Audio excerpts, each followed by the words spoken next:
Any tá clú agus cáil ar cór I más muintear na Ghaeilge deirfin, ach b'fhéidir go bhfuil daoine ag éisteach linn inniu agus nach bhfuil aonolalas acu faoin iris. An féidir leat sunraí a thuirtstiún faoin iris ar a hall, le cána bunaíoch é, agus an bhfuil mór an athraithe a trééis teachtar an iris thar na blianta.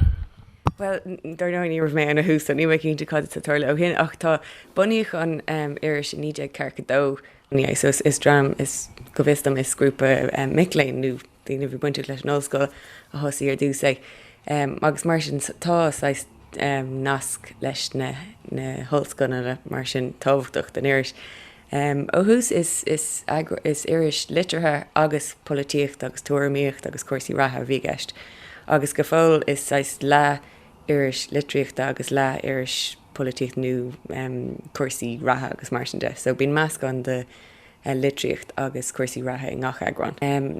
Tá clú agus gáil ar an iris ó hin beidir tuisgur tharla cúpla rud idir níidir carcadó agus aniu go raibh an hábhachtach is sochaí na hhéireann go generalta mar hampla an rud sin faoi an scanal mór a tharla faoi Brown agus an Mother and Child scheme hí leabhar agurthir na hhéir sé an am amach faoin rud a tharla agus dúirt sé nach an aontaí sé leis agus mar sin bhí na sagart agus daoine a cáin na cór agus arán ar cheart meachtaí ná léamh agus is agáid mór bhí an sin. So ní deirtar nach raibh agurthirí nó scríbnóirí cór nach raibh siad lánsásta bheith leirt amach faoi cuasaí ratha agus rudí a tharla an am. So is man rud sin agus isú le an go bhfuil go fáil beidir nach bhfuil rudí cócans bóidechas a bhí ach bín alt faoi cuasaí ratha agus na rudí atá tuairt amach suchaí an éireann agus th leir chomá.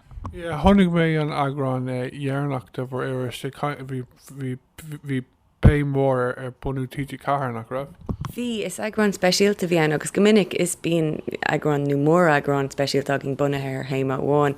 An ceannas daine mí deirfór is bhí anchuidalta na bunathe ar telefís na Ghaeilge agus an lína ar ná 5 bliain ag agus an sin tá cuair ceiste na dhé, so the roint alt a play agus a ceistú cad a tharla hen agus conas mar dair le rudí. An féidir beagán í rádiún faoin na scríbhnóirí a bhíon ag scríbh don iris agus beidir cúpla nó roint a bhí go bh thar na blianta a luí. Well, bín meascán a gcóíonn agus brain sé rilí ar céintáis agurthirí atá I món agurthirt ar an iris.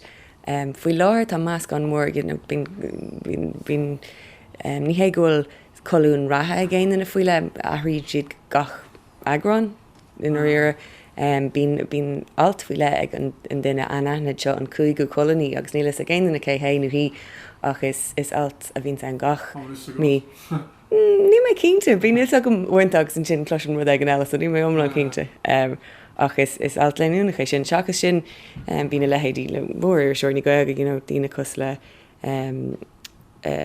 Brendan de Lap, Pauline Huron, agus an sin ó híomh na litríochta de bín déit bhí aondaine eáil san iris gearrscéalta, slucht ó uorscéalta, anchuid filiíochta chumás, a bín meascán mór an. Well, tá siomhnú a tacht den iris cóir.í a bheits an agus bé mud a ceangail na tugraí ar fad atá cóir buintach le faoi láthair mar anchuid inis ní ddíoch an iris atáin tá leabhar cóir chumá tá an cearna cuaig leabhar amach gach bliain.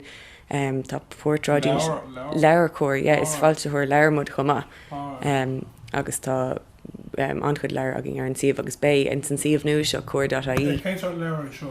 Meascán de gach le roint leabhar acadúla, trí leabhar de fáistí, leabhar den elamór fásta chumá tá seo leabhar agin atá dír ar daine tá fálam agus bín glúis ag bun an lehaníine ag deir an leabhar chun ceir lo.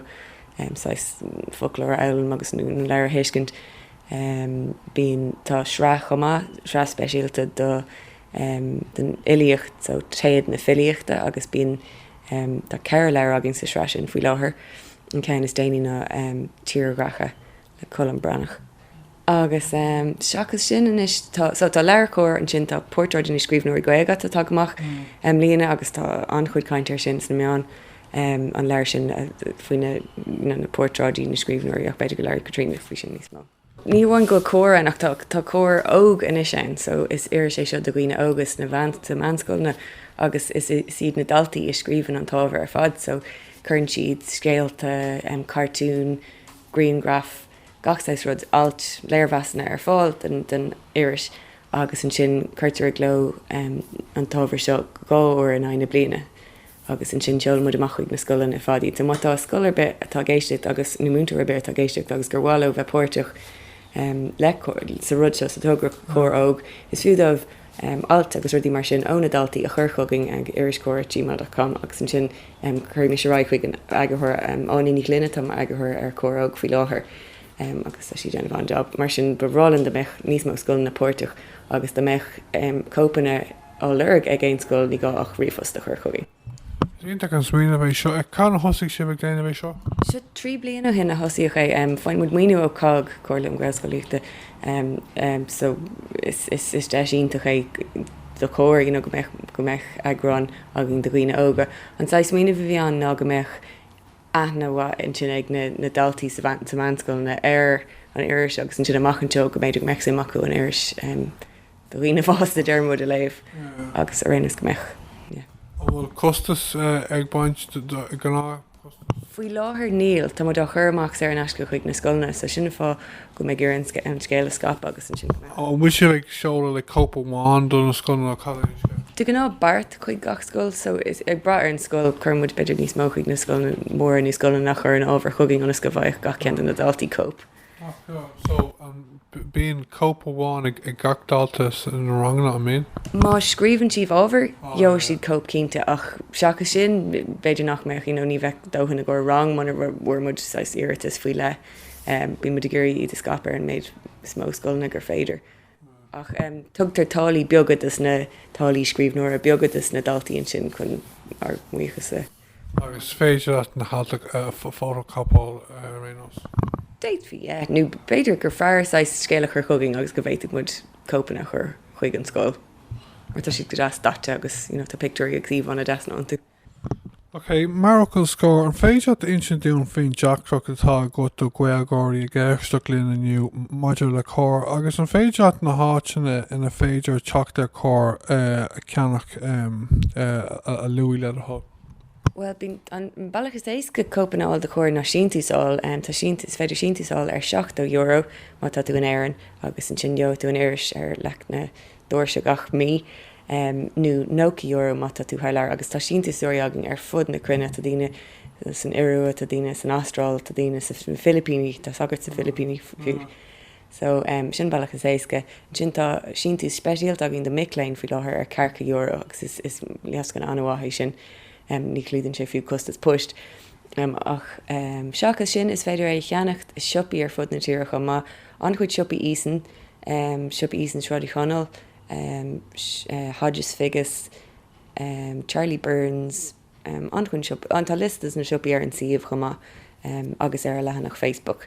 Tá lenach Facebook agin Iriscóir agus an sin tá Twitter agin chumá. So bím scaptar an tolas sin. Tá bí mu ar Twitter agus bí mu chumach taachtartaí go minic. Ok, ar sin go hé just caiinseat le go scóirí le maigad. Gur míle mágad.